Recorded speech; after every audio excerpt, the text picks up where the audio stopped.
PMC ప్రేక్షకులకు, ధ్యాన మిత్రులకు, పిరమిడ్ మాస్టర్స్ అందరికీ హృదయపూర్వక నమస్కారాలు.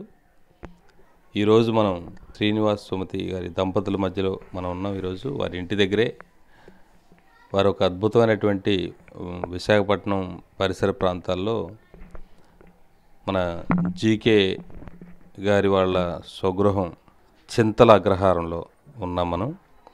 సో అగ్రహారం పేరుకు తగ్గట్టే ఆ అగ్రహారంలో అగ్రమైన వాళ్ళే ఉంటారు. ఈరోజు మనం ఒక మహాయోగి వారి యొక్క అనుభవాల్ని మనం పంచుకుందాం. నమస్కారం శ్రీనివాస్ గారు. సార్, మీరు మీ కుటుంబ నేపథ్యం, మన పిఎంసికి మీరు అసలు ఈ ధ్యానంలోకి రావడానికి కారణాలు, మొదట మీరు మీ కుటుంబ నేపథ్యం గురించి. పిఎంసి ఛానల్ వారందరికీ కూడా నా హృదయపూర్వక ధన్యవాదాలు. మొట్టమొదటిసారిగా భగవాన్ బ్రహ్మర్షి పితామహ పత్రి మహారాజు వారి దివ్యపాదాలకు శిరస్సు వంచి ఆత్మ ప్రణామాలు తెలియపరుచుకుంటున్నాను. నాకు ఈ యొక్క శ్వాస మీద ధ్యాస అనే ధ్యానాన్ని పరిచయం చేసినటువంటి పులంశెట్టి వెంకట్రావు గారికి, వారి ద్వారా డాక్టర్ జీకే గారిని కలిసినందుకు, వారి ద్వారా శ్వాస మీద ధ్యాస అనే సాధన ఎలా చేయాలో నాకు తెలియవరిచినటువంటి డాక్టర్ జీకే గారికి నా హృదయపూర్వక ధన్యవాదాలు. నా పేరు బిల్లకుర్తి శ్రీనివాసరావు. మాది పుట్టుక ఈ చింతలగ్రహార గ్రామమే. నేను ఒక విశ్వబ్రాహ్మణ కుటుంబంలో తొలిసూరిగా జన్మ తీసుకున్నాను. పుట్టిన 1 ఇయర్లోనే పోలియో వ్యాధి సోకి నా 2 కాళ్ళు నడవలేని స్థితిలో నేను జన్మ తీసుకోవటం జరిగింది. మరి ఎక్కడికి వెళ్ళాలన్నా దేక్కుంటూ వెళ్ళటం తప్ప వేరే మార్గమే లేదు. మా అమ్మ నాన్న ఎత్తుకొని స్కూల్కి తీసుకెళ్ళేవారు. మా ఇంటి దగ్గరలోనే ఈ యొక్క మా స్కూల్ ఉండేది. ఆ స్కూల్కి వెళ్ళి రావటం, ఇంటి దగ్గర చదువుకోవటం, మళ్ళీ వెళ్ళటం జరుగుతుండేది. అలా నా బాల్యంలో ప్రతి ఒక్కరు కూడా ఆడుతూ ఉంటే ఆడలేకపోతున్నా అనే బాధ నాలో కలిగేది. స్కూల్స్కి వెళ్తుంటే దేక్కుంటూ వెళ్ళేటప్పుడు అందరినీ చూసి నేను నడవలేకపోతున్నాననే బాధ నాలో ఉండేది. కానీ చిన్నప్పుడు మా నాన్నగారు బ్రహ్మంగారు తాలూకు కథను చరిత్ర తీసుకొచ్చి నాకు బుక్ అందించి నన్ను చదివించమని చెప్పేవారు. ఆ బుక్ చదువుతూ అందరికీ తెలియపరుస్తూ ఉండేవాడిని. స్కూల్ అప్పట్లో నేను 7వ తరగతి చదువుతున్నాను. ఆ 7వ తరగతి చదువుతున్న వయసులోనే మా అమ్మగారు ఉదయాన్నే లేపేవారు. నాకు నిద్ర చాలటం లేదని అమ్మ అని చెప్పేసి దెబ్బలాడేవారు మా నాన్నగారు కూడా. కానీ నాకు నిద్ర లేదు. నేను శరీరం పడుకుంది, నేను పడుకోలేదు. నా శరీరం పడుకుంది అన్నది నాకు అర్థమైంది.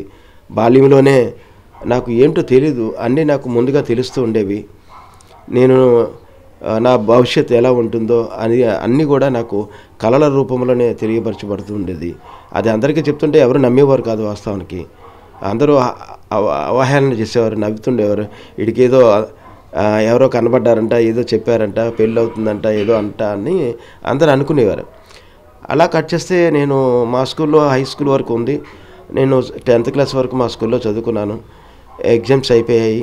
ఆ టైంలోనే మా ఇల్లు అగ్ని ప్రమాదానికి గురయ్యి కాలనీ వచ్చింది. కాలనీలోకి వచ్చాము. ఇక అక్కడ నుండి మా జీవితంలో కౌంట్ డౌన్ స్టార్ట్ అయింది. ప్రాబ్లమ్స్ అనేవి ఎంత అద్భుతమో అన్నది నాకు ధ్యానంలోకి వచ్చాక అర్థమైంది. అంతకుముందు మాత్రం ఈ ఆర్థిక ఇబ్బందులు, కష్టాలు, బాధలు, సమస్యలు దేవుడెవరో సృష్టించారనే బాధలోనే ఉండేవాడిని. ఇక ఎందుకు కాళ్ళు లేవు కదా, నాన్న చనిపోయారు, నేను కూడా చనిపోదామన్న బాధలో నేను తీవ్రంగా మానసికంగా ఒక మెంటల్ బాల్ అయిపోయాను. ఇప్పుడు మరి ఈ ధ్యానంలోకి రావడానికి మీకు ఉన్నటువంటి కారణాలు, అసలు ధ్యానంలోకి ఎప్పుడు వచ్చారు, ధ్యానంలోకి ఎవరి ద్వారా వచ్చారో చెప్పారు. సో దానికి సంబంధించినటువంటి వివరాలు. ఆర్థిక ఇబ్బందుల వల్ల నేను మానసికంగా చాలా ఇబ్బంది పడి, మాకు పక్క ఊర్లో చీమలపల్లి అనే గ్రామంలో షిరిడి సాయిబాబా కోవిలు ఉండేది. ఆ కోవిలకి అందరూ బాబా మీద భక్తితో పోయేవారు. నేను భక్తితో పోలేదు.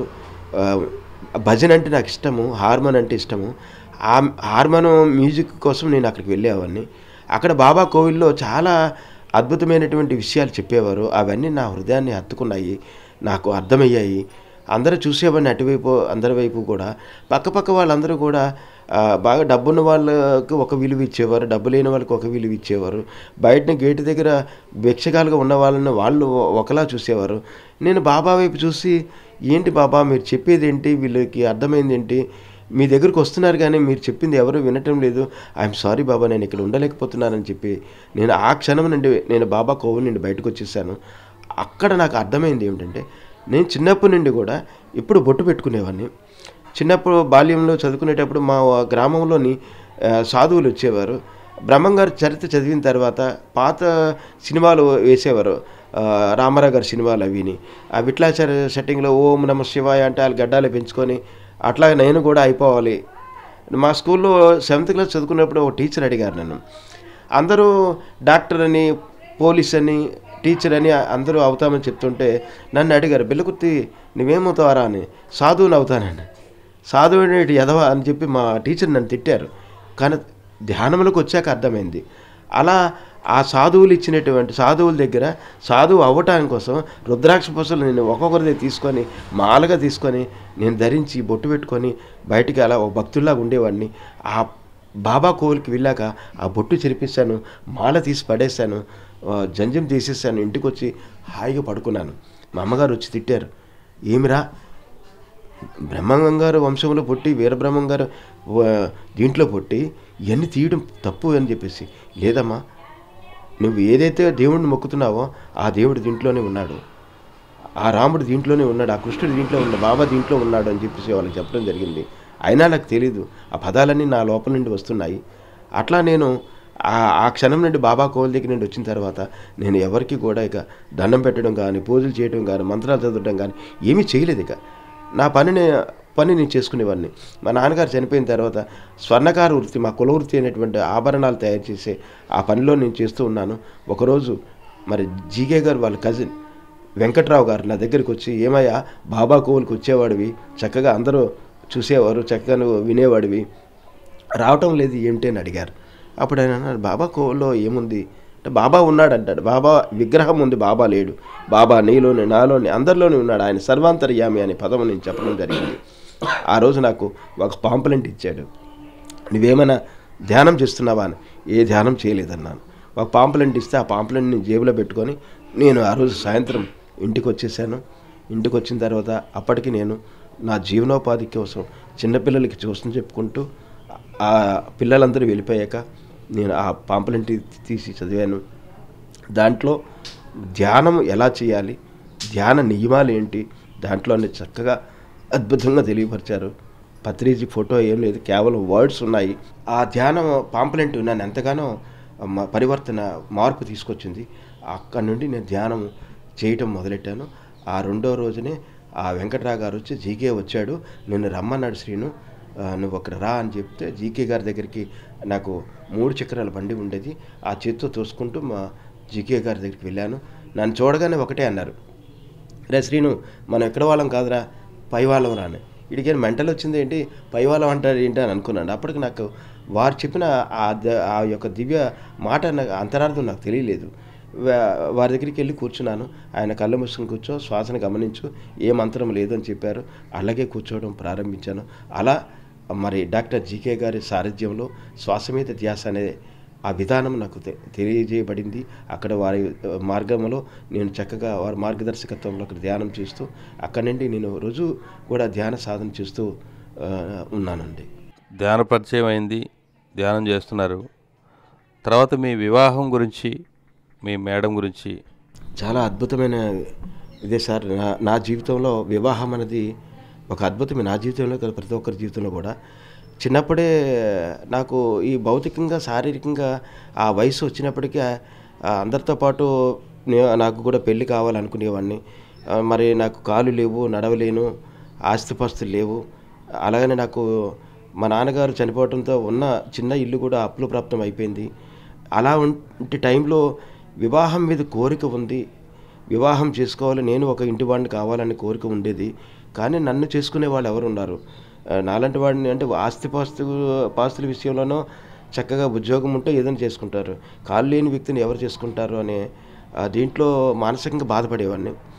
ధ్యానం పరిచయం అయిన తర్వాత కర్మలో ఎలా ఉంటే అలా జరుగుతుంది అనేది నాకు ఆ కర్మ సిద్ధాంతం అనేది అవగాహన అయింది. ఆ క్షణం అప్పుడున్న జ్ఞానం బట్టి నాకు అనుభవం, నాకు పెళ్ళి అవుతుంది అనేది నాకు చిన్నప్పుడే 7 సంవత్సరాల అంటే 7వ తరగతి చదువుకుంటున్నాను. ఆ వయసులోనే నాకు పెళ్ళి అవుతుంది, ఒక అరవ అమ్మాయిని చేసుకుంటాను, నాకు 2 పిల్లలు పుడతారు అనేది అప్పుడు నాకు తెలుసు. అది ఎలా తెలుసంటే నాకు కళ ద్వారానే, నాకు ఆ వయసులో కళలు వచ్చేవి. ఆ కళల్లోనే నాకు సుస్పష్టంగా ఇప్పుడు ఎలాగైతే మనం అందరం కనిపిస్తున్నామో ఎలాగ భౌతికంగా, అలాగే నాకంతా కనిపించింది. ధ్యానం పరిచయమైంది 97లో. కర్నూలుకి 98లో నేను 97 డిసెంబర్లో డాక్టర్ జీకే గారి సహాయ సహకారాలతో మరి కర్నూలు పిరమిడ్కి వెళ్ళడం జరిగింది. అక్కడ 41 డేస్ సార్ సాంగత్యంలో ధ్యానం చేయటము. అక్కడి నుండి వైజాగ్ వచ్చిన తర్వాత 41 రోజులు ఉపవాస ధ్యానం చేశాను. ఉపవాసం అంటే ఏమి తీసుకోకుండా ఏదో అరటిపళ్ళు, కాఫీ, టీ తాగుతూ ధ్యానం చేసుకునేవాడిని. రాత్రి టైం అంతా కూర్చునేవాడిని. అలా ధ్యానం చేస్తున్నప్పుడు ఒకరోజు నా గత జన్మలో భార్య పిల్లలు కనపడ్డారు. ఏ వ్యక్తి అయితే కనపడ్డారో ఆ వ్యక్తిని పెళ్లి చేసుకుంటాను మా అమ్మగారికి ఆ రాత్రి ధ్యానం నుండి బయటకు వచ్చిన తర్వాత మా అమ్మగారికి చెప్తే మా అమ్మగారు నాకు పిచ్చి పట్టుకుందన్నారు. 15 రోజుల్లోనే ఆ అమ్మాయి తల్లి మా ఊరు రావడం జరిగింది. ఆమె వచ్చి ఎవరో మీ మిత్రులు చార్లెస్ అనే ఒక అబ్బాయి మీ గురించి చెప్పారండి అంటే, అవునండి నేను చూస్తే ఇలా ఉన్నాను, కాళ్ళు లేవు అంటే, పర్వాలేదు మీ ఫోటో ఇవ్వండి అని నా ఫోటో తీసుకున్నారు. ఆ ఫోటో పట్టుకెళ్ళి వాళ్ళ కూతురికి ఇచ్చారంట. ఆ కూతురు నా ఫోటో చూసి ఆమె అప్పటికున్నటువంటి ఆమె ఆలోచన విధానాలు అంటే కాలు చేతులు ఉండి కూడా పెళ్లి చేసుకొని భార్యని హింసిస్తున్నారు. అలా కాకుండా కాలు లేని వ్యక్తిని చేసుకొని వారికో జీవితాన్ని నేను ఇవ్వాలి, నా జన్మ ధన్యం అవుతుందని ఆమె ఆలోచన అప్పటికి అలా ఆమె ఆలోచనలో ఉండటం వల్ల నా ఫోటో చూసిన తర్వాత నన్ను చేసుకోవడానికి ఆమె అంగీకరించి నాకు ఒక ఉత్తరం కూడా వేరే వాళ్ళ ద్వారా నాకు రాసి పంపించారు. ఆ ఉత్తరంలో ఆమె ఫోటో చూశాక నాకు ఇంకా ఆనందానికి అవధులు లేవు. ధ్యానంలో కనిపించిన ఆమె ఆ రోజు ఆ ఫోటోలో చూసిన తర్వాత అందరికీ చెప్పాను. అందరూ చూసి ఆశ్చర్యపోయారు. కొద్ది రోజుల్లో మాకు వివాహం జరిగింది. మేడం, మరి మీరు లక్షణంగా ఉన్నారు, అందంగా ఉన్నారు, మరి సారేమో అవిటితనంతో ఉన్నారు. ఆయన్ని పెళ్లి చేసుకోవాలని మీకు ఎలా అనిపించింది? అసలు మీ వివాహానికి సంబంధించినటువంటి విషయాలు. నేను మా చెల్లి ఇద్దరు, మా తమ్ముడు చనిపోయారు, మా నాన్నగారు వెళ్ళిపోయారు. అయితే 2 పిల్లలకి పెళ్లి చేయాలని మా అమ్మగారు, నాకు క్యాస్ట్ ఫీలింగ్ ఉండేది. చాలా సంబంధాలు వచ్చినాయి. నాకు కట్నం వద్దు చేసుకుంటానని నాకు క్యాస్ట్ ఫీలింగ్ వల్ల నేను ఎవరిని చేసుకోలేదు అని మా అమ్మగారు సంబంధం చూసుకుని ఊరికి వచ్చారు. ఫోటో తీసుకొచ్చారు. ఆ ఫోటో చూశాను. అంతే, ఏమి నాకు మనసులో అయితే ఏం లేదు, చూసి ఊరుకున్నాను. కానీ మా అమ్మ మా చెల్లి ఇద్దరు గొడవడుకుంటున్నారు, ఇలాంటి వ్యక్తిని ఎలా చేస్తారు అని. అయితే తీసుకొచ్చారు ఫోటో, అంతే కదా, మీరు ఎందుకు గొడవడుకోవడం అని అయిపోయింది. నేను ఏది కూడా ఆలోచించలేదు. ఆటోమేటిక్గా మా అమ్మతమ్మ మా నాన్న పెళ్లి చేసుకుని హ్యాపీగా ఉన్నావని అడిగాను. మా అమ్మ ఆలోచించడం మొదలుపెట్టింది. మా అమ్మ అంటే మా నాన్నగారు డ్రింకర్, కొడితే వీధిలో జిత్తుపట్టి లాగేవారు అనమాట. మేము తలుపుల వెనకాల నుంచి భయపడి చూస్తూ ఉండేవాళ్ళు.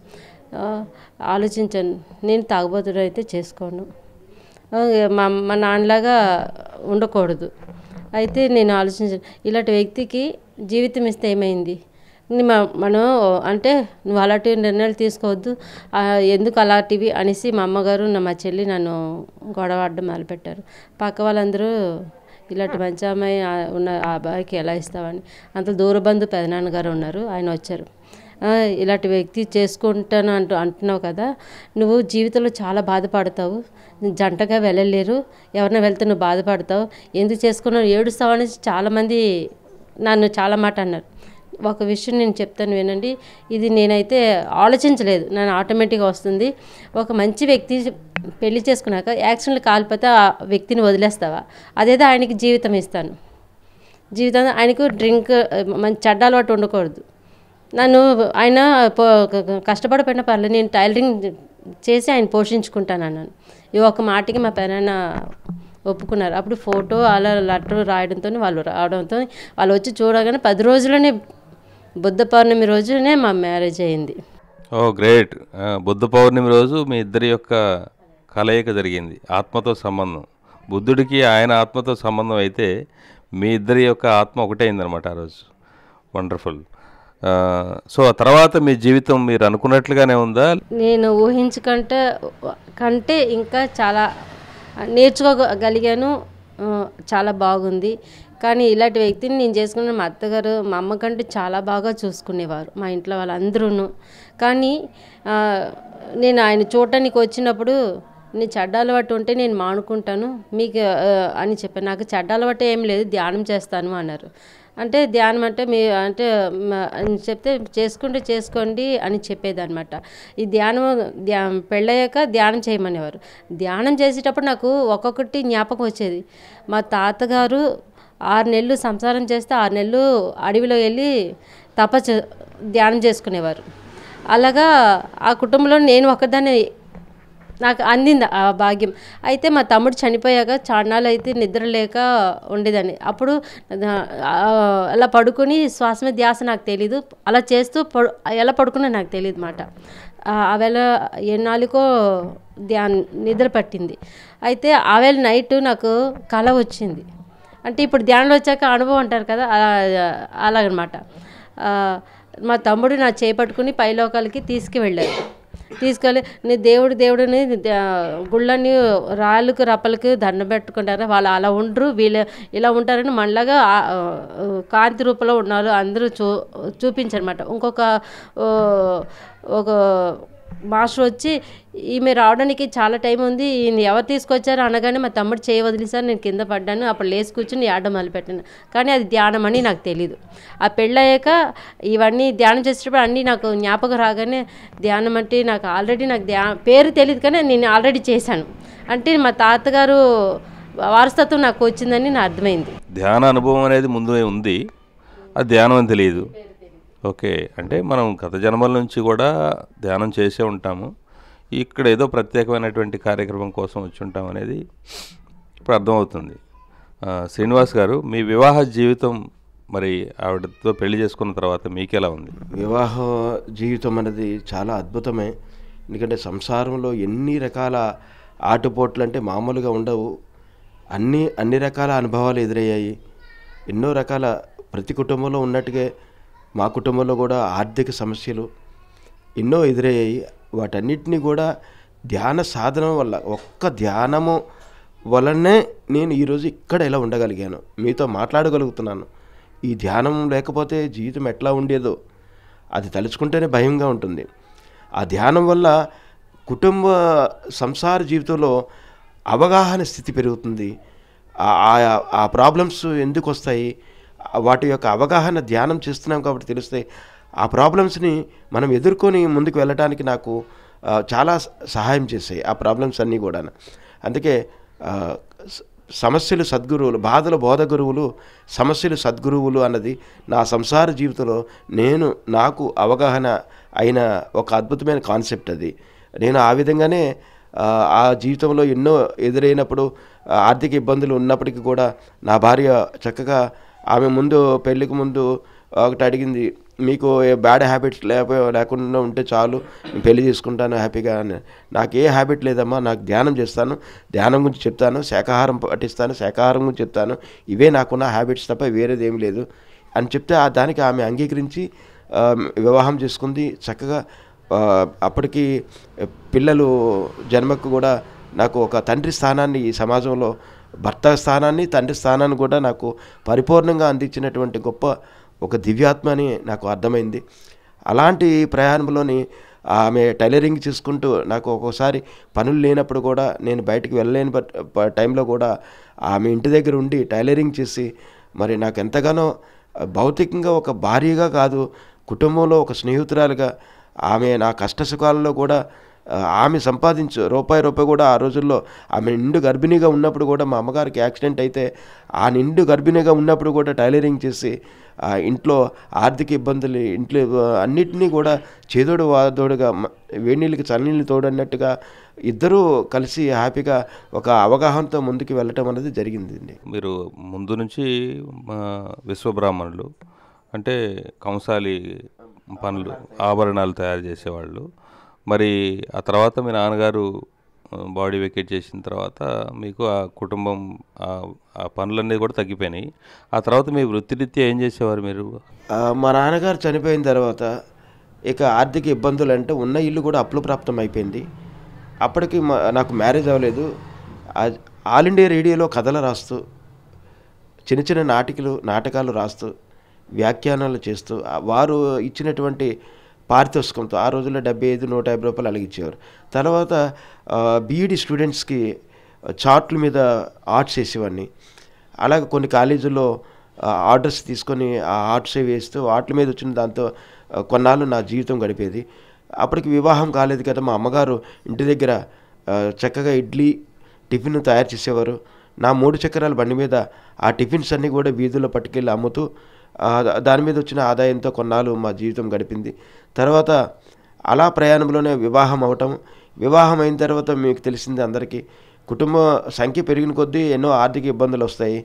మరి అలాగా ఆ ఆర్థిక ఇబ్బందుల్లో కూడా మరి ఆభరణాలు తయారు చేసే పని అయితే నాకు పూర్తిగా నాన్నగారు చనిపోవడంతో ఆ ఆభరణాలు తయారు చేసే వర్క్ లేకుండా పోయింది. ఆర్ట్స్ కూడా లేవు. ఈలోపు మా అమ్మగారికి ఒక యాక్సిడెంట్లో కాలు విరిగిపోవటం. ఇక అక్కడి నుండి నా యొక్క జీవన ప్రయాణంలో చిన్నప్పుడు నేను నా స్నేహితులకు బంధువులకి చెప్పేవాడిని, నేను 7 సంవత్సరాలు భిక్షాటన చేస్తానన్నది. ఆ సమయం బహుశా అది ఆసన్నమైంది. ఆ సమయం ఆసన్నమైంది కాబట్టి వెళ్ళటానికి మా అమ్మగారే తొలి గురువు అని చెప్పుకోవాలి. ఆమెకి యాక్సిడెంట్లో కాలు విరిగి మంచం మీద పడినప్పుడు నేను 7 సంవత్సరాలు భిక్షాటన చేసుకున్నాను. అప్పటికి ధ్యానం ఉంది. సార్ని కలుస్తుండేవాడిని, పత్రిక సార్ వైజాగ్ వచ్చినప్పుడు కలిసేవాడిని. అట్లాగా ఆ భిక్షాటనలో తెచ్చిన డబ్బులతోనే నా ఇంట్లో అద్దె కట్టుకుంటూ, పిల్లలు చదువులు చూసుకుంటూ, కుటుంబంలో మా అమ్మగారికి మెడికల్గా అన్నీ చూసుకుంటూ నా జీవనోపాధి జరిగేది. అలా ఆ ప్రయాణంలో కూడా ఆ వీల్ చైర్లో కూడా వెనకాతల ధ్యానం అంటే శ్వాస మీద ధ్యాస, ధ్యానం వల్ల జ్ఞానము, జ్ఞానం వల్ల ముక్తి, ప్రజ్ఞానం బ్రహ్మ అని ఆ ఒక వైట్ పెయింట్తో రాసి వెళ్తుండేవాడిని. ఎవరైనా అడిగినప్పుడు వాళ్ళకి చెప్పేవాడిని శాకాహారం గురించి, ధ్యానం గురించి. అట్లా నా 7 సంవత్సరాల ప్రయాణం వెనకాతల కూడా ఒక గుప్త రహస్యం దాగి ఉంది అనేది నాకు అర్థమైంది. ఒక ఉన్నతమైనటువంటి జ్ఞానంతో ఉన్నారు కాబట్టి భిక్షాటన అనేది కూడా అదేమి తప్పు కాదు. ఆది భిక్షు శివుడు, బ్రహ్మంగా మన ఎవరైతే షిరిడి సాయిబాబా ఇలాంటి ఎంతోమంది, బుద్ధుడు, వీళ్ళందరూ కూడా భిక్షాటన చేశారు. వారు సన్యాస దీక్షలో ఉండి వారు భిక్షాటన చేసి వాళ్ళ కర్మలు తీసుకునేవాళ్ళు. మరి మీరు అలాంటి ఆలోచనతో చేస్తున్నారు, కరెక్టే. మరి మీ మేడం మీకు ఆయన భిక్షాటన చేసే విషయం తెలుసా? ఒకవేళ తెలిస్తే మీ యొక్క స్పందన ఎలా ఉంది? కొన్ని రోజులు నేను కలెక్టర్ ఆఫీస్లోని పేపర్ రాస్తున్నాను, అందుకే ఈ చేంజ్ వస్తుందని చెప్పేవారు. అది కొన్ని సంవత్సరాల తర్వాత తెలిసింది. ఏంటి ఇన్ని చిల్లర అదో 1 రోజు 2 రోజులు అవుతాయి, ఇన్ని రోజులు అవుతాయి అంటే నేను ఇలా భిక్షాటన చేస్తున్నాను అన్నారు. నేను ఫీల్ అవ్వలేదు. కుటుంబం కోసం ఆయన కాలు లేకపోయినా మమ్మల్ని పెంచుతానని చాలా గర్వంగా చెప్పుకుంటాను. భిక్షాటన అందరూ భర్తలాగా తాగేసి ఎక్కడ పడిపోలేదు, నాకే సంబంధం వదిలేదు. కాలు లేకపోయినా ఆయన కర్తవ్యం నిర్వర్తించాడు. అది భిక్షాటన చేసిన డబ్బులతో మా పిల్లల్ని, మమ్మల్ని, మా కుటుంబాన్ని అందరినీ పోషించారు కాబట్టి నేను చాలా గర్వంగా చెప్పగలుగుతాను. సార్, ఇప్పుడు మరి ధ్యానం చేశారు, పత్రిసారిని ఎన్నో సందర్భాల్లో కలిశారు. పత్రిసారిని మొట్టమొదట కలిసిన దగ్గర నుంచి మీ జీవితంలో పత్రిగారితో ఉన్నటువంటి సంబంధం గురించి. 97లో నాకు ఈ ధ్యానము పరిచయం అయిన తర్వాత శ్వాస మీద ధ్యాస పాంప్లెంట్ ద్వారా ఆ రోజు ధ్యానంలో చక్కగా కళ్ళు మూసుకొని కూర్చున్నాను. సార్ కనిపించారు. లేచి చూస్తే సార్ లేరు పక్కన. ఆ రోజు సుబ్బలక్ష్మి కళ్యాణ మండపం వైజాగ్ న్యూ కాలనీలో ఉంటుంది. అక్కడికి జీకే గారు వాళ్ళ స్నేహితుడు సత్యపాపరావు గారు నా బండి మీద వారి దగ్గర తీసుకువెళ్ళడం జరిగింది. ఆ రోజు ఆయన్ని అక్కడ చూశాను సార్ని. ఎంత అద్భుతం అంటే, నాకు కళ్ళు మూసుకొని ధ్యానం చేస్తున్నప్పుడు కనిపించిన వ్యక్తి కళ్ళు తెరిచి ఎదురుగానే భౌతికంగా ఉన్నారు. చాలా ఆనందం ఇస్తుంది. ఆ రోజు సార్ అందరినీ ధ్యానంలో కూర్చోపెట్టి చక్కగా కళ్ళు మూసుకోండి, శ్వాసను గమనించండి అంటూ ఆ ధ్యానం తాలూకా విషయాలు చెప్తూ ఉన్నారు. నేను వెళ్ళి అక్కడ వారిని చూస్తున్నాను. నాకు ధ్యానంలో కనిపించిన వ్యక్తే కదా అక్కడ కూర్చున్నారని. ఆయన మైక్ పట్టుకొని నా ముఖం చూస్తే ఏమొస్తుంది, కళ్ళు మూసుకొని కూర్చోండి, ఎదవది, ఏం చూస్తారో ఏంటో అని అన్నారు. అది నాకు వెంటనే ఎక్కడో గుచ్చుకుంది. వెంటనే కళ్ళు మూసుకొని కూర్చున్నాను. అలా వారు భౌతిక దర్శనం అక్కడ జరిగింది. భౌతికంగా గురువు అక్కడ స్పర్శ, ఆ యొక్క ధ్యానం అయిపోయిన తర్వాత 5 సెకండ్స్ అని చెప్పారు. కళ్ళు తెరవమన్నారు. అందరికి మళ్ళీ నేను చేతులు తీసి కళ్ళు తెరిచాను. చూస్తే ఎదురుగా ఉన్నారు. ఆయన పొడవుగా ఉన్నారు, అజాన్ బహరు. ఇలా పైకి చూశాను. ఏమైనా పట్టుకుంటావో వదిలేస్తామన్నారు. పట్టుకుంటాను సార్ అన్నాను. పక్కాగా అన్నారు. పక్కాగా సార్ అన్నాను. అట్లా నాకు ఒక స్పర్శ ఇట్లా అన్నారన్నమాట. ఇలా అనేటప్పుడు నా బాడీలో ఒక అద్భుతమైనటువంటి వైబ్రేషన్ అని మాట ఇప్పుడు అంటున్నాను. అప్పుడు ఆ ఫీలింగ్ ఎలా అంటే, ఒక మంచు ముక్క పైన పెడితే చల్లని ద్రావణం నా బాడీలోకి వెళ్ళిపోయి నేను తేలికైపోతే ఎట్లా ఉంటుంది ఒక దూదిలా, అట్లా అయిపోయాను. ఇక ఉన్నాను అంత ఆనందం, ఇంకా దానికి వర్ణన లేదు. అలా వారి యొక్క దర్శన భాగ్యము కలిగింది. తర్వాత జీకే గారు మరి వారి యొక్క మార్గదర్శకత్వంలో కర్నూలు పిరమిడ్కి వెళ్ళు, ఆ పిరమిడ్లో ధ్యానం చేయని చెప్పగానే నేను కర్నూలుకి వెళ్ళటం జరిగింది.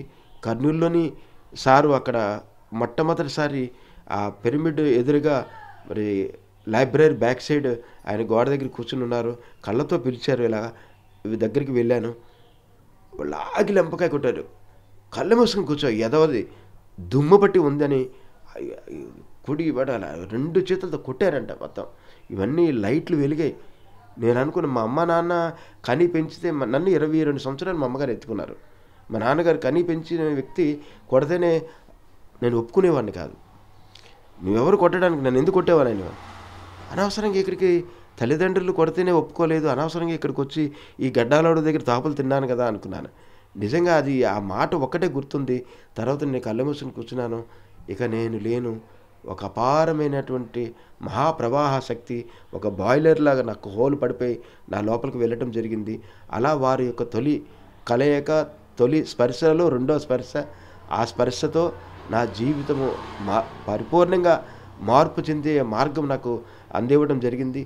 మరి సార్ ఇప్పుడు కలిసిన అంతమందిలో కూడా ఎంత ఆప్యాయతగా దగ్గరికి వచ్చి, నిజంగా అది ఒక విశ్వ ప్రేమ. అది ప్రేమ అని ఒక పదం చెప్పగలం, అంతే, దాన్ని వర్ణించలేము. ఆ వర్ణించే ఏదైనా ఉంది అంటే దట్ ఈస్ పత్రిజీ. దగ్గరికి వచ్చి ఏమయ్యా అంతా ఓకేనా అనేవారు. ఓకే సార్ అనేవారు. పక్కా కానీ సార్ అనేవారు. నా 3 చక్రాల బండి మీద కూడా ఒక పిరమిడ్ ఉండేది. ఆ పిరమిడ్ దగ్గరికి వచ్చి పిరమిడ్ బండిని చూసేవారు. కూర్చొని ఒక ట్రైల్ అలా వేస్తే ఆ బండి మీదే ఎంత ఆనందం అంటే, ఈరోజు ధ్యానం చేసిన ఆయన పక్కన కూర్చున్నారు కదా బండి మీద, అంత ఆనందంగా తిరిగేవాళ్ళం. చాలా అద్భుతంగా సార్ పరిచయం అయినప్పటి నుండి కూడా మహాచక్రాల్లో కానీ మహాయజ్ఞాల్లో కలిసినప్పుడు భౌతికంగా నా భిక్షాటన టైంలో చాలామంది ప్రాపంచికంగా ఉన్న వాళ్ళు చూస్తే వాళ్ళ ఆలోచన విధానం ప్రకారం ఒక చీఫ్గా చూస్తారు, చులకనగా చూస్తారు. కొంతమంది ధ్యానులు కూడా చూసినప్పుడు ఇలాగా వేరేగా చూసేవారు. కానీ సారు ఏమని వర్ణించాము, ఆయన గురించి ఏమని చెప్పలేము, వర్ణన లేదు. వారి దగ్గరికి వచ్చి ఆ పలకరింపు నాకున్న ఆలోచనలు కూడా పటాపంచలు చేసింది. అలా మహాచక్ర యజ్ఞాల్లో కానీ, వైజాగ్ ధ్యాన మహాచక్రంలో కానీ ప్రతి దగ్గర వైజాగ్ వచ్చినప్పుడు మేము కలిసేవారము. నేను హైదరాబాద్లో ఏదైనా ప్రోగ్రామ్ అయితే అక్కడికి కూడా వెళ్ళేటప్పుడు కూడా వారి దగ్గరికి వచ్చి, నేను ఎక్కడుంటే అక్కడికి వెళ్ళినప్పుడు రావద్దు నేనే వస్తాను మీ దగ్గరికి అని ఆయన దగ్గరికి వచ్చి పలకరించి ఎంతో ప్రేమగా నాకు పలకరించి చెప్పుకుంటూ వచ్చేవారండి. అంతే, చాలా నిజమైన నా అదృష్టం అది. పత్రిజీ ఎప్పుడు కూడా వారే అందరి దగ్గరికి వెళ్ళి అందరినీ ఆప్యాయంగా తన సొంత వాళ్ళుగా ఆయన అందరినీ కలవడం అనేది పరిపాటి. మేడం, మీరు ధ్యానంలోకి వచ్చిన తర్వాత మీ అనుభవాలు, పత్రిజీతో మీకున్న సంబంధం? ధ్యానం సాధన చేసేవాళ్ళం, నువ్వా నేనని పోటేసుకుని అలా కూర్చుని పోయేవాళ్ళము, నేను మా ఆయన గారును. అయితే ధ్యానం, అఖండ ధ్యానం అని సింహాచలంలో ఆనంద్ కుమార్ గారు పెట్టారు 108 రోజులు. అక్కడికి వెళ్ళాను ఒక 10 రోజులు పోయాక. అక్కడ వెళ్ళిన తర్వాత అక్కడ వైబ్రేషన్ ఎనర్జీ చూసి చాలా బాగా నచ్చింది. అయితే అనేసి ఇంటికి రాగానే బట్టలన్నీ సర్దుకుని మా ఆయన పిల్లలు తీసుకుని వెళ్ళిపోయాం. ధ్యానం అంటే చాలు, పిల్లల్ని స్కూల్ మానిపించేసి తీసుకెళ్ళిపోతారు ఎక్కడ పడితే అక్కడికి అని అందరూ అనేవాళ్ళు. కానీ అక్కడ వెళ్ళిన తర్వాత సాధన చేసుకోవడం, పగలంతా సర్వీస్ చేయడము, పిల్లలు అంటే వాళ్ళు సమయం చేసేవాళ్ళు. చిన్నప్పుడైతే పిల్లలు బాగా ధ్యానం చేసేవాళ్ళు, మేము చెప్పింది చేసేవాళ్ళు. అయితే మా ఆయన గారు కూడా వచ్చి ఎక్కడుండే ధ్యానమే కదా అనేసి అక్కడ ఉండిపోయి మేము సాధన చేసుకునేవాళ్ళము. అక్కడ వెళ్ళిన తర్వాత 108 రోజులు లాస్ట్ రోజు, ఎన్నాళ్ళు ఎదురు చూడాలి, నీకోసం ఎదురు చూస్తున్నాను, ధ్యానంలో కూర్చోండి అని నాకు వాయిస్ వినిపించింది. నేను అదే ఫస్ట్ టైం నాకు వినిపించడం. అయితే నేను భయపడిపోయి ధ్యానం నుంచి లేచిపోయాను. అయితే అడిగితే ఎందుకు వచ్చారు, నాకు ఏ మెసేజ్ ఇవ్వాలని అడగాలి, కానీ నువ్వు ఎందుకు అలా లేచిపోయారని మాస్టర్స్ అన్నారు. అయితే లాస్ట్ రోజు అనమాట, ఇంకా నీకు టైం లేదు, ఉన్నది 12 గంటలే ఉంది, ధ్యానంలో కూర్చుంటే మీకు మెసేజ్ ఇస్తాను అని చెప్పారన్నమాట. అప్పుడు నేను పిల్లలు ఆడుకుంటారు, వాళ్ళ గురించి పట్టించుకొని వెళ్ళి ధ్యానంలో కూర్చోమని మా సార్ చెప్పారు. అయితే ధ్యానంలో కూర్చోగానే నాలోని 8 మంది అష్టమునిసులని వాళ్ళు నాలో ప్రవేశించారు. మీరు ఎవరు, నాకు ఎందుకు ఇలాగ వచ్చారని అడిగాను. ఒక్కొక్క జన్మలో మీరు మా దగ్గర శిష్యుడిగా వచ్చి నేర్చుకోకుండా మీరు వెళ్ళిపోయారు. దానికోసము సంపూర్ణం చేయడానికి మేము ఇన్నాళ్ళు ఎదురు చూస్తూ ఉన్నాము అని చెప్పారన్నమాట. అయితే ఈ ధ్యానం వాళ్ళు కూడా నాలో నువ్వు సరైన గురువుని ఎంచుకోరు, వాళ్ళ ద్వారా నీకు ఏదైతే నువ్వు నేర్చుకోలేదో అదంతా మీకు ఈ జన్మలో అందుతుందని వాళ్ళు నాలో ఉండి వాళ్ళు చెప్పారన్నమాట. 8 మంది కూడా ఆ టైంలోని. అప్పుడు వాళ్ళు అలాగే నేను ధ్యానంలో కూర్చున్నాను. తర్వాత అదే హాస్టల్ ట్రావెల్ అన్నారు కదా, అదే నా ఫస్ట్ టైం అనుభవం. అది నా బాడీ బయటకు వచ్చి నేను చూసుకున్నాను. అక్కడ చుట్టుపక్కల అందరూ కూర్చున్నారు, నేను బయటకు అందరిని చూస్తున్నాను. అక్కడి నుంచి మహోదర్ బాబాజీ కేవ్ బాబా దగ్గర కూర్చున్నాను, ఎదురుగున్నాను. అయితే ఆయన ధ్యానంలో ఉన్నారు, నేను అలా చూస్తున్నాను, కళ్ళు ఆర్పుకున్నాను. ఆయన ఎందుకు వచ్చావు, ఏం కావాలి, 2 ప్రశ్న అడిగారు బాబాజీ. ఈ దేహంలో నేను విశ్వకళ్యాణ్ ఏ రూపంలోనైనా సరే నేను ఉపయోగపడాలి, ఆ మాట అన్నాను. అనగానే ఆయనలో చెమట బిందువు నాలో ప్రవేశించింది. ఆ వైబ్రేషన్, ఎనర్జీ, ఆ ఫీల్, అది ఎప్పుడైతే ధ్యానంలో కూర్చున్నా సరే అదే నాకు తెలుస్తూ ఉంటుంది ఎప్పుడూ. ఆ తన్మయత్వం, ఆ ఎనర్జీ, అది నాకు చాలా అద్భుతమైన అదే ఫస్ట్ టైం నాకు మహోదర్ బాబా. తర్వాత అమరావతికి వెళ్ళాము. ఏదైతే ధ్యానంలో చూశానో అప్పటివరకు బాబాజీ నేను చూడలేదు కదా, నేను ధ్యానంలోనే చూశాను. అమరావతిలో వెళ్తే ఒక స్టాల్లోని బాబాజీ ఫోటో ఉంది.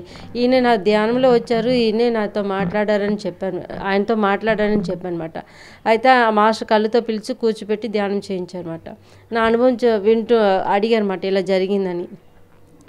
అవును, ఆయన అవును వచ్చారు అని. ఇప్పుడు నువ్వు చెప్పిన అనుభవం కూడా వెనక నుండి మాస్టర్ వింటున్నారు, అది ఎవరు కాదు, మహోదర్ బాబాజీ నా మాస్టర్ అన్నారన్నమాట.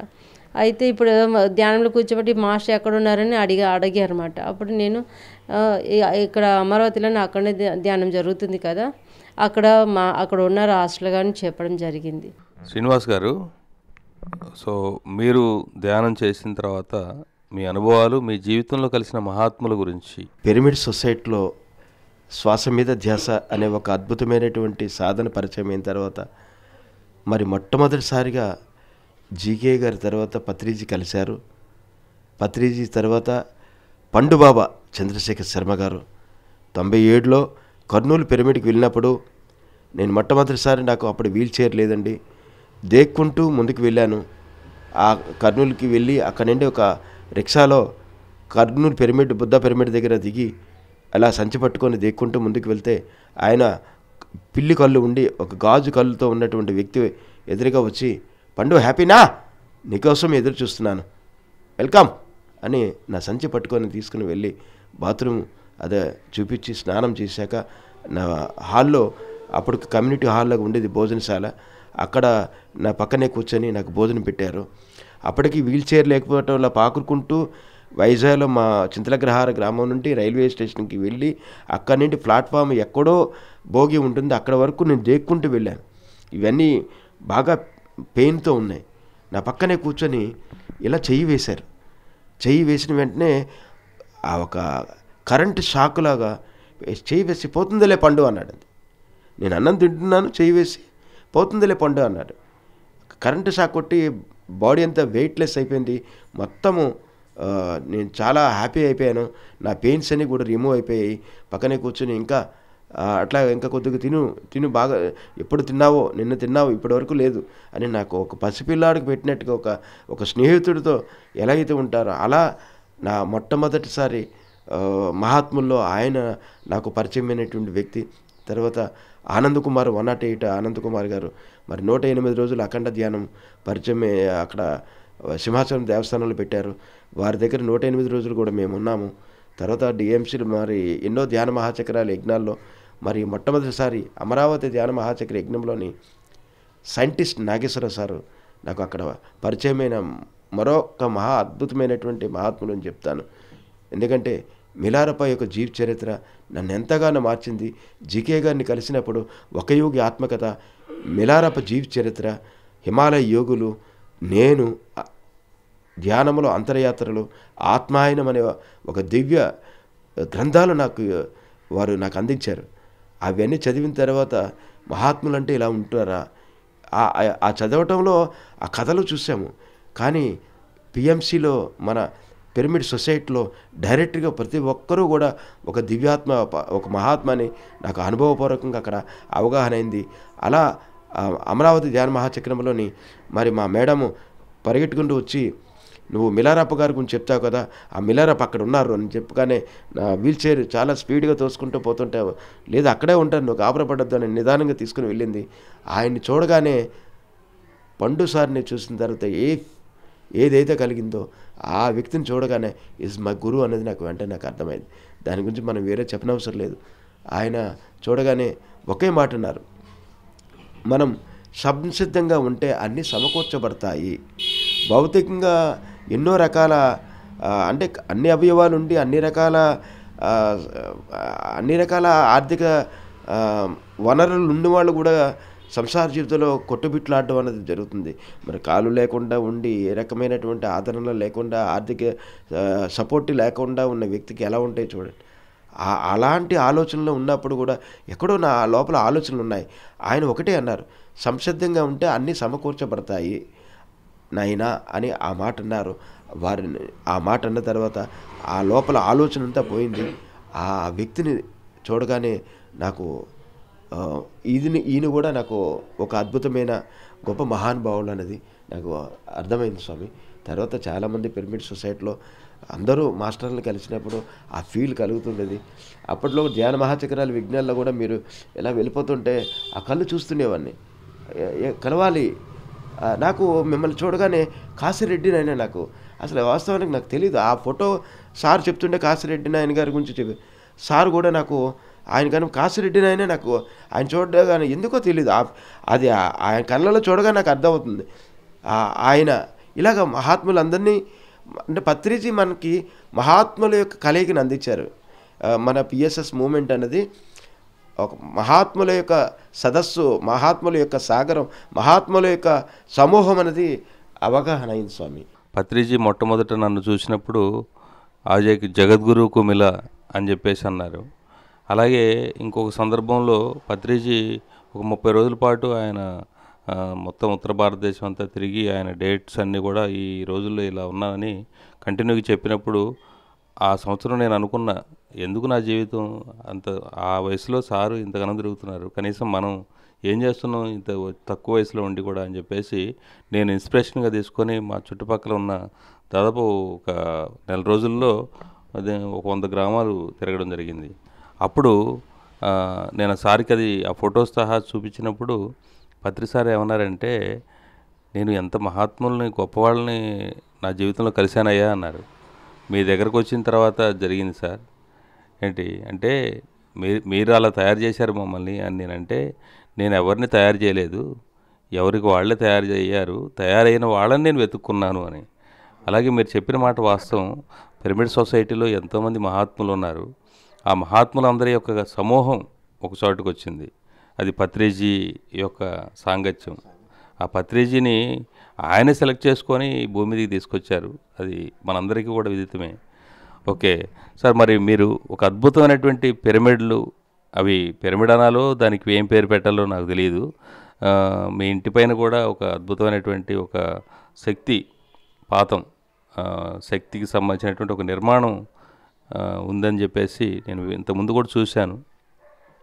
ఆ తర్వాత మీరు తయారు చేస్తుంటారు ఎన్నో అద్భుతమైనటువంటి అవి. మహాత్ముల్లో మరో మహాత్మ ఫేస్బుక్లో ఆ రోజుల్లో నాకు చిన్న ఒక సెల్ ఉండేది. ఏది మెసేజ్ వచ్చినా అది తెలుగు టైపు లేదు ఆ రోజుల్లో. సెల్లో నువ్వు అంటే NUWVU అని పెట్టేవాడిని. అలాగా టైప్ చేసి మెసేజ్లు ఏ వచ్చినా సరే అలా టైప్ చేసి ఫేస్బుక్లో పెట్టేవాడిని. ఎవరెవరిని కలుస్తున్నారు, ఓ దివ్యాత్మ కలయిక, పలానా దివ్యాత్మ. ఆ దివ్యాత్మ ఇప్పుడు ఆనంద్ గారు ఉన్నారండి.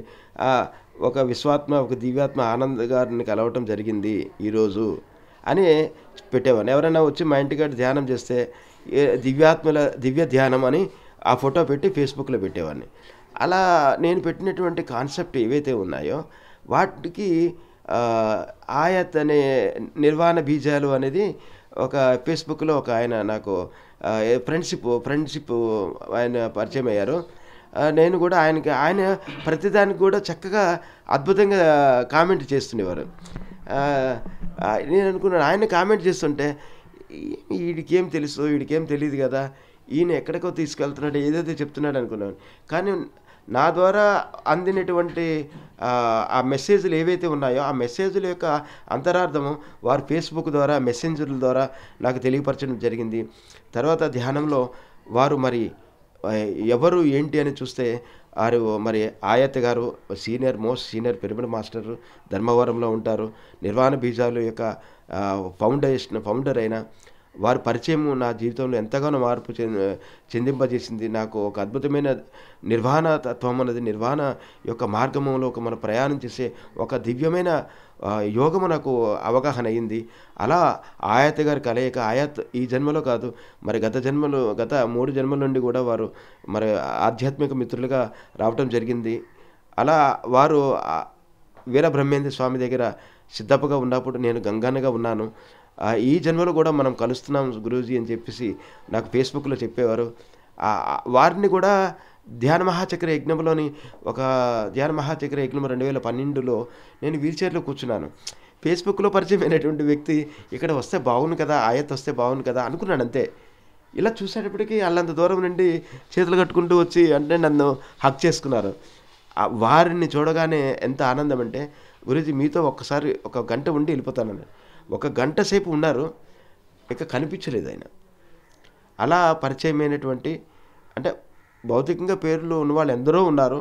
వారిలో ఒక దివ్యాత్మ, ఒక పరమాత్మ ఆయత్ గారు, వారి కలయిక కూడా ఈ జన్మలో అందరినీ ఒక వేదిక మీద అంటే పిఎస్ఎస్ మూమెంట్ అనేది ఒక ప్రవాహం, అది ఆ ప్రవాహంలో అందరినీ కూడా మరి మనల్ని ఒక సామూహికంగా వారి యొక్క మార్గదర్శకత్వంలో కలిపినందుకు, ఆ కలిపే భాగ్యంలో మనల్ని భాగస్వాములు చేసినందుకు సదా కృతజ్ఞులము.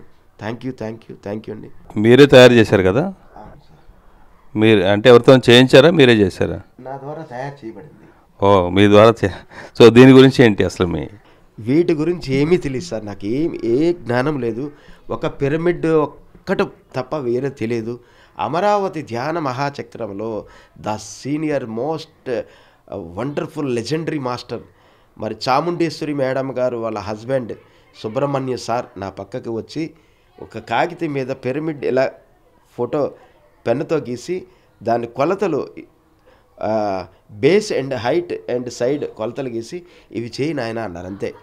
ఇంటికి వచ్చి కొలతలతో నేను అట్టముక్కలతో పిరమిడ్లు తయారు చేయడం మొదలెట్టాను.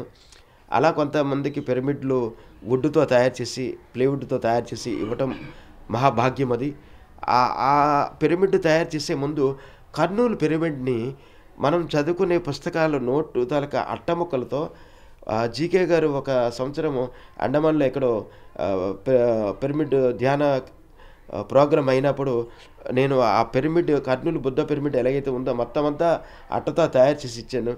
ఆ ఒక్కటి ఫస్ట్ టైం నేను నా ద్వారా తయారు చేయనటువంటి అట్టముక్కలతో తయారు చేసిన పిరమిడ్. తర్వాత మరి సుబ్రహ్మణ్య సారు ఆ కొలమానం చేసి ఇచ్చిన తర్వాత ఇక్కడ వైజాగ్లో మరి భవానీ మేడం అని బాజీ జంక్షన్ శివశక్తి పిరమిడ్ ధ్యాన కేంద్రము వారు పిరమిడ్లు చేస్తున్నారు. శ్రీని గారు మా దగ్గరికి వచ్చి మీరు పిరమిడ్లు చేస్తే బాగుంటుంది, అందరూ మనమంతా కలిసి చేద్దాం అని నా ద్వారా పిరమిడ్లు చేశారు. 1x1 పిరమిడ్లు, 2x2 పిరమిడ్లు, 4x4 పిరమిడ్లు కూడా తయారు చేసేవాళ్ళము. ఆ రోజుల్లోని ఈ మెర్కాబా గురించి నాకు తెలియపరచడం జరిగింది. నాకు ధ్యానంలో అందిన వెంటనే ఈ సింబాలిక్ అందింది. ఈ సింబాలిక్లో ఎంతో అంతరార్థం, ఎంతో అద్భుతంగా ఉంది. ప్రతి దాంట్లో ఒక అంతరార్థం ఉంటుంది. ఈ లోపల ఉన్నటువంటి 6 యొక్క కలయికలు, ఈ 6 చక్రాలను ఎవరైతే పరిపూర్ణత చేసుకుంటారో ఆ రౌండ్గా అంటే 7వ చక్రము అంటే సహస్రార స్థితికి ఎవరైతే చేరుకుంటారో వారు పూర్ణాత్మలు అవుతారు. పూర్ణాత్మ అయిన తర్వాత అనేక దివ్యాత్మలను మనకు అంశాత్మలను సృష్టించవచ్చు. తర్వాత ఆ రోజుల్లోనే నేను అట్ట ముక్కలతో చిన్న చిన్న ప్లేవుడ్ ముక్కలతో పిరమిడ్లు ఈ యొక్క నిర్మాణం చేసేవాడిని. కొద్ది సంవత్సరాలు అయిన తర్వాత 2017లో మహావతార్ బాబాజీ నేను డాన్సులు చేసేవాడినండి. డాన్సులు స్కూల్లోకి వెళ్ళి పిల్లలకి చిన్నప్పుడే మక్కై వంగనది మానే వంగన ఆ పిల్లలకి డ్యాన్స్ చేస్తూ ఎంటర్టైన్మెంట్ అందిస్తూ శాకాహారం గురించి చెప్పినప్పుడు ఆ రోజుల్లో చెప్పేవాడిని. నా మన ఇంటికి వచ్చిన వాళ్ళందరికీ కూడా చెప్పేవాడిని, ఇలాగా తొందరలో ఒక అద్భుతమైన శక్తి క్షేత్రం నిర్మాణం అవుతుంది అంటే నా దగ్గరికి వచ్చేవాళ్ళు, వాళ్ళు హాస్యించేవారు. ఏంటి శ్రీనివాస్ ఇలా అంటాడు, ఏంటి మాస్టర్ ఇలా అని. ఆ 17 సంవత్సరాల క్రితం చెప్పినది 2017లో బాబాజీ ఇచ్చిన సందేశం ప్రకారము కుప్పిగెంతులు ఆపి కూర్చొని ఆయన అని చెప్పారు. ఇక కుప్పిగెంతులు ఆగిపోతే డ్యాన్సులు చేయకపోతే జీవనోపాధి ఎట్లా జరుగుతుంది అని నేను డ్యాన్సులు ఆపలేదు. లాస్ట్ అండ్ ఫైనల్ కర్నూలు అవతల విల్దుర్తి అనే గ్రామం ఉంది, అక్కడ ఒక అద్భుతమైనటువంటి పిరమిడ్ ఉంది, బుద్ధా పిరమిడ్. ఆ బుద్ధా పిరమిడ్ నిర్వాహకులు నన్ను పిలవటం, అక్కడ వాళ్ళ స్కూలు నిర్మాణం ఉంది, ఆ స్కూల్లో పిల్లలందరికీ కూడా ధ్యానం చెప్పి డ్యాన్స్ని ఎంటర్టైన్మెంట్గా 3 డ్యాన్సులు చేసిన తర్వాత నా బాడీ అంతా కూడా జీరోలోకి వెళ్ళిపోయింది. మొత్తం నేను కుప్పకూలిపోయాను. మా బాబు కూడా ఇక నాన్న చనిపోతాడు, ఇక వెళ్ళలేడు అనేది నిర్ధారణ చేసుకున్నాడు. ఇక అక్కడి నుండి రావడానికి కూడా నాకు స్కోప్ లేదు, బస్సుకు రాలేను, ట్రైన్కి రాలేను. కానీ ఆ ఇంటి ఆవిడ రాజేశ్వరి గారు, మేడం గారు, హరనాథ్ భార్య గారు వెంటనే నాకు ఆమె దాచుకున్న డబ్బులు పెట్టి క్యాబ్ బుక్ చేసి 25,000 ఇక్కడికి పంపించారు. నెల రోజులు స్వామి ఇక్కడ ఇంట్లో ఇలా కళ్ళు మూసుకుని అలా కూర్చున్నాను, ఏమీ చేయట్లేదు, అలాగ మౌనంగా ఉంటున్నాను. నెల రోజులు అయిన తర్వాత ఒకరోజు అనూహ్యంగా కొబ్బరి పుల్లలతో అద్భుతమైన 144 పిరమిడ్ యాంగిల్ ఉన్నటువంటి మెర్కాబా తయారు చేయబడింది బాబాజీ. అలా 2017లో భౌతిక రూపధారణ అన్నది పరిపూర్ణంగా రావటం జరిగింది. బాబాజీ మళ్ళా నువ్వు పని స్టార్ట్ చెయ్యి అన్నారు. ఎక్కడ బంగారు పని టూల్స్ అన్నీ పోయాయి, అవి తుప్పు పట్టిపోతే పారేసామన్నీ కూడా, ఏమీ లేవు. మళ్ళీ పని చేయమంటే బంగారు పని నా చేయటం నాకు ఇష్టం లేదు, లేదు నువ్వు స్టార్ట్ చేయన్నారు. మళ్ళీ పనిముట్లు కొనుక్కొని పని ప్రారంభించాక ఈ మెర్కాబాలో నిర్మాణం అనేది తయారు చేయబడింది. మరి దీంట్లో multi dimensional tensor global angelic Srichakra healing crystal merkaba, దీంట్లో ఇప్పటికీ దరిదాపుల 89 రకాల మెర్కాబాలు తయారు చేయడం జరిగిందండి. ఈ యొక్క నిర్మాణం కూడా అప్పుడు అవుతుందని ఎలా తెలియపరచబడిందో నాకు ఆశ్చర్యంగా ఉంటుంది. వారు చెప్పడము, నేను మన ఇంటి దగ్గరికి వచ్చిన సాధకులకి నేను చెప్పడం జరిగింది. 2017లో ఇక్కడ 108 పిరమిడ్లు క్రిస్టల్తో పాటు ఉన్న ఈ 108 సీలింగ్లో పెట్టుకున్నాము. పైన ఈజిప్ట్ డైమండ్ పిరమిడ్ కట్టుకున్నాము. ఆ పైన ఈ సంబాల సిద్ధశక్తి క్షేత్రం, విశ్వబిందు శక్తి క్షేత్రం అనేది కాపర్తో ఇది నిర్మాణం జరిగింది. చాలా అద్భుతమండి ఇది. మరి ఇలాంటి అద్భుతమైనటువంటి శక్తి క్షేత్రాలు ఎన్నో తయారు చేయబడుతున్నాయి. నేను తయారు చేయలేదు, నా ద్వారా తయారు చేయబడుతున్నాయి. ఈ యొక్క వాళ్ళకి యూట్యూబ్లో చూసి, లేకపోతే ఫేస్బుక్లో చూసి, వాట్సాప్లో చూసి కావలసిన వారు నాకు ఫోన్ చేసినప్పుడు వాళ్ళు చెప్తూ ఉంటారు, ఏమంటే మాకు ఇలా మా అబ్బాయి ధ్యానం చేయట్లేదు, మాకు ధ్యానం కుదరట్లేదు, మా వ్యాపారాలు ఇలా ఉన్నాయి. దానికి అనుకూలంగానే ఏది తయారు చేయబడాలో అది తయారు చేయబడి వాళ్ళకి అందివ్వటం అనేది జరుగుతుందండి. ఈ వాస్తవానికి వీటి గురించి కూడా నాకు అంత ఇప్పుడు మీరున్నారు, స్వామి నాకు ఇలాంటిది ఒకటి కావాలని, మీరు నాకు ధ్యానం కుదరాలి, లేకపోతే నాకు ఇంకా నేను ముందుకు వెళ్ళాలి, నాకు మంచిది ఏమైనా చేయండి స్వామి అని మీరంటే నాకు తెలియకుండానే నాకు దాని తాలూకా ఇన్ఫర్మేషన్ వస్తుంది.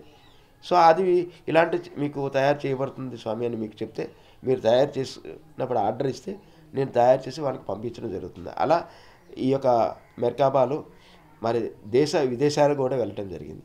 ఎక్కడో మారుమూలల నడవలేని వ్యక్తి దేక్కుంటూ ఉన్న ఒక వికలాంగుల్ని, ఈ మధ్యలో దివ్యాంగుల్ని, ఓకే ఏదైనా ధ్యానం ద్వారా మనమంతా దివ్యాత్మలము.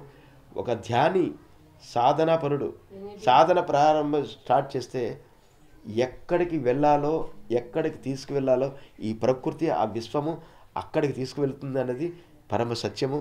ఎక్కడో మారుమూలలో ఉన్నటువంటి నేను ఈరోజు ప్రపంచ దేశాలలో ఈ మెర్కాబా శ్రీనివాసరావు అని అక్కడికి చేర్చవేయబడిందంటే అది కేవలం పత్రిజీ యొక్క మార్గదర్శకత్వం, ఈ పిఎస్ఎస్ మూమెంట్ యొక్క గొప్పతనము, ఈ పిఎంసి ఛానల్ యొక్క గొప్పతనం. ఎందుకంటే ఎక్కడో మారుమూలలో ఉన్నటువంటి వారిని అక్కడ పరిచయం చేయడం అనేది మామూలు విషయం కాదండి. చాలా అద్భుతంగా ఉంది, చూడడానికి చాలా ఎనర్జెటిక్గా కూడా ఉంది. సో వండర్ఫుల్ మీ ద్వారా ఇలాంటి ఒక అద్భుతాలు ఇంకా ఎన్నో చూడాలి. అలాగే మేడం, మరి ఇంకా మీరు పత్రిజీ గురించి, మీ పిఎంసి గురించి మీరు చెప్పాలనుకున్న విషయాలు చెప్పండి. పత్రి సార్తోని అంటే పత్రి సార్ అంటే ఇష్టమే కాదన్నా, నేను ఎక్కువగా సార్ని చూస్తే దూరంగానే ఉండి ఆయన తనితీరు చూసేదాన్ని.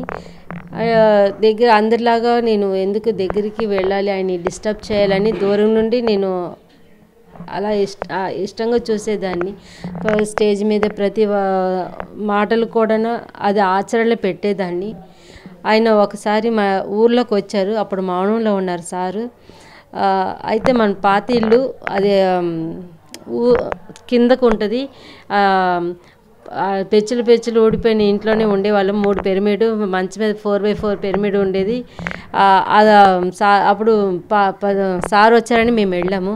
ఏమండి సార్ని ఒకసారి మన ఇంటికి రమ్మని చెప్పండి అంటే, సార్ ఎప్పుడు నాతోనే ఉన్నారు, చెప్తాను చెప్పు అడుగు, నేను చెప్పను అన్నారు. సార్ ఏమో కళ్ళుతో ఇలాగ అన్నారు, సార్ మన ఇంటికి రండి సార్ అనగానే నన్ను స్కూటర్ మీద నుంచి కింద దించేసి ఆయన ఎక్కేసి వచ్చేసారు. ఎలాగంటే మినిస్టర్ సీఎం ఎలా వస్తారో ఆయన ముందుకు వస్తుంటే వాళ్ళందరూ వెనకతల వస్తున్నారు అనమాట. షార్ట్కట్లో పరిగెట్టడం పట్టాలు దాటుకుని ఇంటికి వచ్చాను సార్ ఆహ్వానించడానికి. కానీ సారు ఇలా మన ఇల్లు చూసి కొంచెం చాలా ఇరుగ్గా ఉండేది, కూర్చోడానికి కొన్ని కుర్చీ లేని పరిస్థితి మంది. కుర్చీలో కూర్చున్నారు. అంతలోకి ఏమైందంటే మంచం మీద డోర్ కట్ని తీసాను. ఎందుకంటే మహాతర్ బాబాజీ అక్కడ గురువులు అందరూ అక్కడ వచ్చి కూర్చుని ధ్యానం చేస్తారని మెసేజ్ అనమాట. డోర్ కట్ని వేసి ఉంచాను, ఎవరు వచ్చినా దాని మీద కూర్చొని అనమాట. అదొక నమ్మకంతో మేము వైబ్రేషన్తో ధ్యానం చేసేవాళ్ళము. చాలామంది ఎక్కడ వాళ్ళు అక్కడ వచ్చేవాళ్ళు. అయితే డోర్ కట్ని తీయగానే సార్ లేచి మంచం మీద దూకి పడుకున్నారు. ఇది నాది అనేసి హాయిగా తల చేయి పట్టుకుని పడుకున్నారు అనమాట. అందరూ చాలా జనాలు కూడా వచ్చి అలా కూర్చున్నారు. చాలా హ్యాపీ అనిపించింది.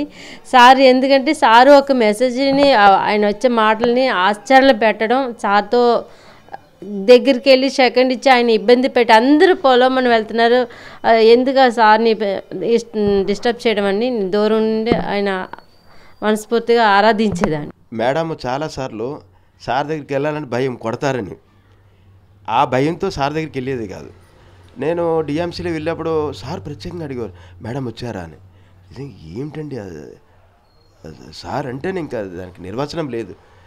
ఒక బిచ్చగాడింటికి ఎవరు వస్తారు? భౌతికంగా ఎవరు రారండి.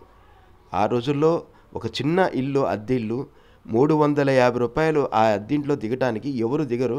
ఆ పైనుండి డ్రైనేజర్ వాటర్ అంతా కూడా మా ఇంటి కాలువ దగ్గరికి వెళ్తారు. కంపుగా ఉండేది.